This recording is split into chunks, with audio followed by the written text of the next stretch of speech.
Bonjour à tous et bienvenue dans cette nouvelle vidéo dans laquelle je vais parler d'une langue en particulier, à savoir le japonais. Parce que c'est vrai que je fais très souvent des vidéos avec des techniques, des conseils qui peuvent s'appliquer à toutes les langues parce que je pars du principe que toutes les langues s'apprennent grosso modo de la même manière. Mais j'aime bien aussi parfois faire la mise au point sur une langue. Et aujourd'hui, on va parler du japonais avec une vidéo qui a plutôt concerné les débutants, dans laquelle je vais vous présenter les 5 erreurs fatales qui vont plomber votre apprentissage si vous souhaitez vous mettre au japonais. Alors, le japonais, c'est une langue qui, par définition, est très éloignée du français, et donc toutes les erreurs qu'on va voir vont en découler. Première erreur contre laquelle je voulais absolument vous mettre en garde, c'est de ne pas apprendre l'écriture, de ne pas apprendre tout d'abord les kanas, c'est-à-dire les hiragana et les katakana, qui sont deux syllabaires. Donc un syllabaire, c'est un peu comme un alphabet, sauf que chaque signe désigne non pas une lettre, consonne ou voyelle, mais une syllabe. Et beaucoup de débutants ont très envie, et c'est compréhensible, d'en rester au romaji, qui est l'écriture romane en fait, l'écriture latine, mais adaptée au japonais. Donc c'est normal, parce qu'on se dit, bon, ça au moins je comprends, tous ces symboles tarabiscotés, c'est compliqué, je verrai plus tard. Alors déjà, je vous arrête tout de suite, si vous pensez ça, vous allez vraiment vous mettre des bâtons dans les roues. Parce que l'écriture du japonais fait partie intégrante de la langue, et plus vous allez attendre pour apprendre l'écriture japonaise, c'est-à-dire les kanas, plus vous allez vous traîner ça comme un boulet, parce que vous allez retarder vraiment votre apprentissage. Et voilà, une petite dose de réalisme aussi, c'est que quand on apprend l'arabe, on ne se pose pas la question, on apprend aussi l'alphabet arabe. Quand on apprend le russe, on apprend dès le début l'alphabet cyrillique. Donc pourquoi ce ne serait pas la même chose avec le japonais? Voilà, tout simplement, si vous pensez que vous allez vous rendre service en utilisant uniquement les romaji et en laissant tomber les kanas dans un premier temps, vous allez vraiment vous tirer une balle dans le pied. Sachant que, honnêtement, si je veux être un peu provocateur, je pars du principe que les kanas, c'est-à-dire les deux syllabaires, ça peut s'apprendre en une semaine. Donc c'est un peu ambitieux, mais pour la lecture, pour arriver déjà à les comprendre un peu, vraiment en une semaine, en 2 semaines, c'est fait, et en un mois, vous allez en faire une seconde nature. Donc voilà, ne les laissez pas tomber, parce que en plus, ils sont vraiment adaptés pour le japonais. Parce que, par exemple, il y a la question du N final, qui existe en hiragana, en katakana, et qui va s'écrire comme un N si vous l'écrivez en français. Mais si vous avez des mots comme kinen ou kinen, donc où on peut quasiment les écrire de la même façon en alphabet latin, sauf qu'on mettra une petite apostrophe pour indiquer le N final au milieu du mot, donc il y a quand même un système. Mais en japonais, ça va s'écrire directement de la bonne manière. Donc ne laissez pas tomber l'écriture, parce que plus vous allez retarder cet apprentissage, plus vous allez retarder votre apprentissage du japonais en général. On en arrive au deuxième conseil qui découle du premier, c'est évidemment les kanji. Donc j'en ai pas parlé, mais il y a 3 systèmes d'écriture principaux en japonais qui sont les kana. Hiragana, c'est les petits symboles arrondis, katakana, ceux qui ont l'air carré, et les kanji, c'est-à-dire littéralement les signes chinois, donc qui viennent du chinois, parce que quand les japonais ont commencé à écrire, au lieu de créer un alphabet, au lieu de créer un système d'écriture, ils ont tout simplement emprunté l'écriture chinoise, et même les hiragana, les katakana viennent de l'écriture chinoise, ils dérivent de kanji. Donc, encore une fois, ça fait partie intégrante du japonais. Et plus vous allez, là aussi, retarder votre apprentissage des kanji en vous disant « c'est bon, j'ai appris les katakana, j'ai appris les hiragana, donc je sais écrire le japonais, parce que parfois il va y avoir une petite transcription en hiragana au-dessus des kanji, et donc je vais pouvoir m'en sortir très bien sans. » Ça peut passer dans les premières semaines, même les premiers mois de votre apprentissage, mais là aussi, plus vous allez attendre, plus vous allez avoir des progrès lents. Donc les kanji, il faut s'y mettre dès que vous avez atteint un petit niveau avec les hiragana, les katakana, dès que vous arrivez bien à les lire, bien à les écrire. Et là aussi, il ne faut pas attendre plus, il ne faut pas vous dire l'année prochaine je vais me mettre au kanji. Il faut démarrer, parce que non seulement ils sont présents partout, dans le sens où si vous allez à Tokyo, vous allez avoir assez souvent la transcription en hiragana, même en romaji, mais pas toujours. Il m'est déjà arrivé dans des stations de métro tentaculaires au Japon de tomber sur un tout petit panneau comme ça, où il y avait juste le nom de la station, enfin de la direction, en kanji. J'étais très content parce que il n'y avait pas les hiragana. Et ça fait vraiment partie du japonais, que ce soit dans les livres, les mangas, les jeux vidéo. Vous allez en trouver absolument partout, sauf vraiment dans les supports destinés aux tout petits enfants. Et en plus, le japonais est une langue finalement peut être considérée comme assez pauvre, sans jugement de valeur, d'un point de vue sonore. C'est-à-dire qu'il y a finalement peu de sons différents. Donc vous allez retrouver beaucoup d'homophones, beaucoup de mots qui en hiragana s'écriraient de la même façon, se prononceraient de la même façon, même s'il peut y avoir aussi des nuances au niveau de la prononciation, on va y venir. Mais finalement, il n'y a que le kanji qui va vous dire réellement de quel mot il s'agit. Et en plus, quelque chose dont je me suis rendu compte en apprenant les kanji, c'est que vu qu'ils ressemblent un peu à des petits pictogrammes, à des petits symboles, et ben en fait, quand on les connaît, ils vont vraiment, vraiment faciliter la lecture. Parce que, pour vous donner une anecdote, j'ai voulu refaire un vieux jeu vidéo de mon enfance en japonais en me disant, bon bah voilà, je vais le faire en japonais, maintenant j'ai le niveau, que ça va me faire travailler. Et je me suis rendu compte que c'était super dur à lire parce que non seulement c'est sur des résolutions toutes petites, mais en plus il n'y avait pas de kanji. Et souvent les japonais ne mettent pas d'espace entre les mots, donc ils compactent tout. Et honnêtement, c'est dur de savoir si c'est un mot que je connaissais pas ou si c'était juste des mots où je voyais pas le début, pas la fin, et j'avais juste pas compris que c'était tel mot. Alors que là, les kanji, une fois que vous allez les connaître, vous allez vraiment pouvoir vous dire d'un seul coup d'œil, c'est ce kanji, je le connais. Donc c'est compliqué de les apprendre. Ne les apprenez pas comme des élèves japonais en les écrivant bêtement avec des listes toutes faites, parce que c'est très difficile. Il y en a plus de 2000 pour ceux qui sont considérés comme importants pour la vie courante. C'est un travail qui demande beaucoup, beaucoup, beaucoup de temps, et je suis loin d'avoir maîtrisé même les kanji courants à la perfection.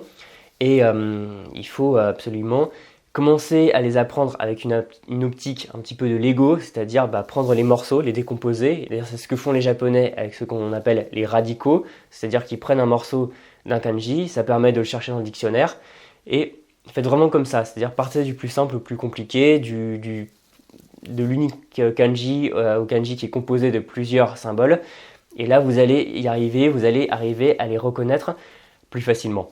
Parce que en plus, si vous prenez aussi l'approche, moi que j'aime pas, c'est-à-dire très académique, vous allez apprendre les kanji par liste avec toute leur lecture, parce que les kanji peuvent en plus se lire de différentes manières, se prononcer de différentes manières. C'est pas possible, parce que les plus courants, parfois, ils peuvent avoir jusqu'à 5-10 lectures différentes. C'est du par cœur bête, méchant et inefficace. Apprenez plutôt leur dessin et reconnaissez-les dans des mots. Et là, comme ça, en contexte, vous allez vous dire « Ah, mais ce kanji, je l'ai vu plusieurs fois prononcé comme ça. » Et donc là, vous allez apprendre une lecture. Et après, si vous le voulez, vous pourrez revenir dessus et apprendre les lectures une par une. Et je trouve que c'est une approche beaucoup plus efficace, même si c'est controversé. Il y a des gens que ça va faire hurler, je sais, que d'apprendre tout par cœur, par liste, avec toutes les lectures, comme on le fait parfois, j'ai l'impression, dans les facs de japonais. Et un dernier conseil pour les kanji, et après on va passer à la suite, c'est vraiment ne les apprenez pas seulement en lecture. Parce que avec les nouvelles technologies, et je m'en suis rendu compte, on arrive très souvent, surtout avec un téléphone ou même un clavier d'ordinateur, à taper un mot, ça l'affiche en hiragana. Avec le hiragana, on vous propose les kanji, vous cliquez dessus et vous avez le kanji. Sauf que, une fois que vous allez essayer de les écrire, vous allez vous rendre compte que, parce que vous n'aurez pas suffisamment travaillé ce qu'on appelle la mémoire du poignet, vous n'allez pas bien vous en souvenir. Donc, apprenez l'écriture avec les kana, hiragana, katakana et les kanji, avec beaucoup d'écriture à la main avec un stylo. Vraiment, ça va vous aider.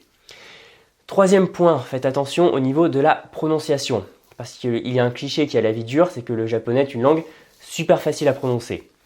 Dans un sens, c'est pas totalement faux, parce que c'est pas comme des langues, allez, on va prendre le polonais où il y a plein de sons totalement différents qui n'existent pas en français. Mais en réalité, en japonais, si vous regardez la transcription phonétique d'un mot, vous allez vous rendre compte qu'il y a plein de petites nuances qui montrent bien que, même si la prononciation du japonais est pas totalement dure, il y a plein de petites choses qui diffèrent du français. Et il va y avoir plein de gens sur internet qui vont donner des conseils de manière très bien intentionnée, mais qui vont s'avérer faux. Par exemple, dire que le R japonais se prononce comme un L, c'est pas très loin, mais c'est pas tout à fait vrai non plus. Ou que le SH se prononce comme un CH français, c'est pas très loin, mais c'est pas tout à fait vrai non plus. Et donc faites attention à ça parce qu'on peut très vite avoir une prononciation qui ne sera pas forcément incompréhensible, mais qui sera imprécise. Donc plus vous aurez une prononciation précise, plus ce sera facile pour les Japonais en l'occurrence de vous comprendre. Donc faites attention au laxisme français qui consiste à dire ça c'est à peu près comme ça, c'est à peu près comme ça, parce que si vous faites de l'à peu près, vous aurez des résultats à peu près. Et il y a aussi plein d'autres nuances, par exemple comme l'intonation en japonais.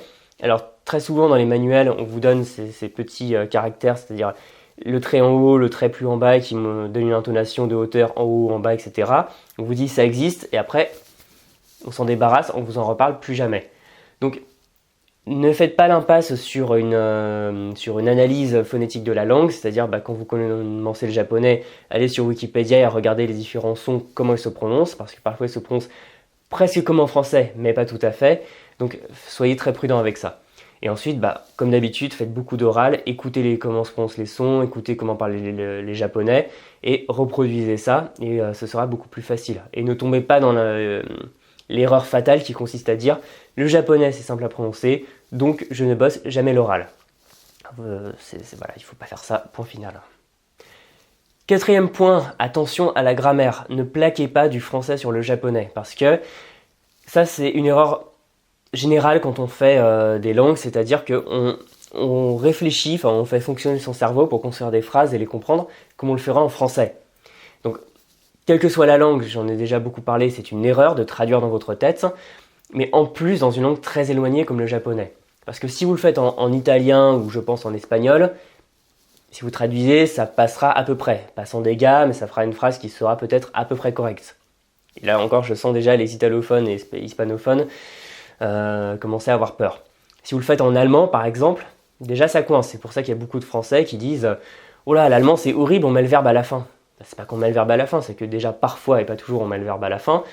C'est juste qu'il ne faut pas réfléchir à la phrase comme en français. Et donc encore plus en japonais, où pour le coup le verbe est vraiment à la fin tout le temps, sauf s'il est omis. Par exemple, si vous finissez avec un adjectif en « i », vous pouvez omettre le verbe. Mais sinon, la construction est comme ça, c'est-à-dire c'est une construction sujet, objet, verbe, contrairement au français avec un sujet, verbe, objet. Donc la construction de la phrase japonaise est très différente, c'est la façon de penser, concevoir. La phrase est très différente du français, donc attention, si vous plaquez du français sur le japonais, non seulement vous allez faire des phrases qui vont être fausses, vous n'allez pas comprendre quand vous lirez du japonais, et en plus ça va vous retarder parce que vous n'arriverez pas à avoir le réflexe d'avoir des phrases directement en japonais. Donc ne faites pas l'économie de l'étude, encore une fois, de la grammaire de la langue. Donc, on a parlé de la prononciation, maintenant il faut étudier un peu la grammaire, comprendre comment se comporte une phrase en japonais, apprendre ça, avec des techniques que j'ai données récemment sur comment apprendre la grammaire. Et à force, vous allez retenir des structures toutes faites qui vont vous permettre de parler japonais plus naturellement. J'en arrive au dernier point, cinquième et dernier point. Attention à ne pas apprendre un japonais qui est peu naturel, une sorte de japonais un peu in vitro de méthode, parce que ce qu'il faut savoir, c'est que comme dans toutes les langues, le langage, le niveau de langue qui va être donné dans une méthode est très neutre. C'est-à-dire, il n'est pas tout à fait poli, il n'est pas tout à fait oral non plus.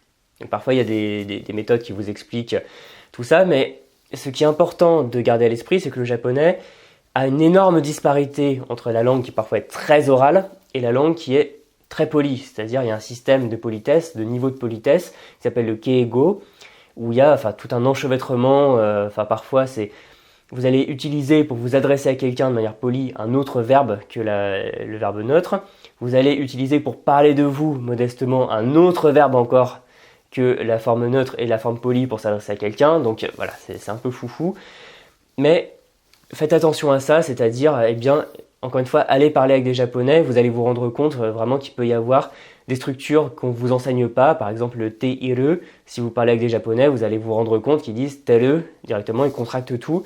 Et si vous vous dites par exemple, oulala, mais les phrases japonaises sont tellement longues, comment font les japonais, ils contractent beaucoup de choses. Donc faites attention à ça et surtout écoutez beaucoup, regardez ce que disent les japonais. Ne reproduisez pas si vous vous sentez pas à l'aise, c'est-à-dire vaut mieux parler un tout petit peu de manière trop polie, parce que ça évite d'avoir l'air un peu imbécile en essayant de parler comme un charretier. Et faites attention à toutes ces nuances. Par exemple, en japonais, beaucoup plus qu'en français, le genre est très marqué, c'est-à-dire que les femmes vont utiliser des structures de phrases, par exemple le kashira final pour indiquer un doute, une hésitation sur une question, que les hommes vont pas utiliser, alors que les hommes vont par exemple utiliser le kai à la place par exemple deska pour dire est-ce que c'est ça, kai, que les femmes vont très peu utiliser. Donc en fonction de votre sexe à vous, faites attention à ça, parce que au niveau du japonais, il peut y avoir plein de différences au niveau de la politesse, au niveau du genre, au niveau des niveaux de langue, et faites attention encore une fois à ne pas rester dans un japonais trop de méthode, même si il n'est pas faux, hein, ça peut permettre de faire vos phrases, etc., sans vous tromper, sans faire d'erreur, mais apprenez au moins à comprendre tout ça, à comprendre ces niveaux de politesse soit élevés, soit très familiers, parce que vous allez y faire face et il faudra un moment arriver à les comprendre.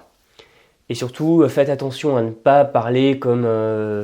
c'est un peu un marronnier du japonais, un conseil qui revient tout le temps, c'est de ne pas utiliser le japonais des mangas, c'est-à-dire si vous regardez des mangas type shonen pour adolescents, c'est parfois un niveau de langue qui est très très familier. Si vous parlez comme ça en japonais, vous allez juste déclencher l'hilarité générale.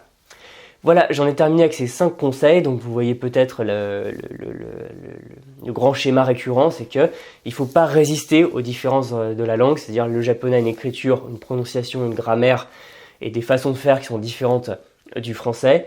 Il faut pas le voir comme un obstacle. Il faut vraiment vous jeter dedans, vous immerger dedans. Parce que pour une langue, toute résistance est inutile, et plus vous allez résister comme ça, vous accrocher à vos a priori du français, c'est-à-dire rester sur l'alphabet latin, rester sur les sons du français, rester sur la grammaire française, plus vous allez perdre du temps de votre apprentissage, alors que en allant à fond dans le japonais, vous allez vraiment pouvoir faire des progrès beaucoup plus rapides dans cette langue.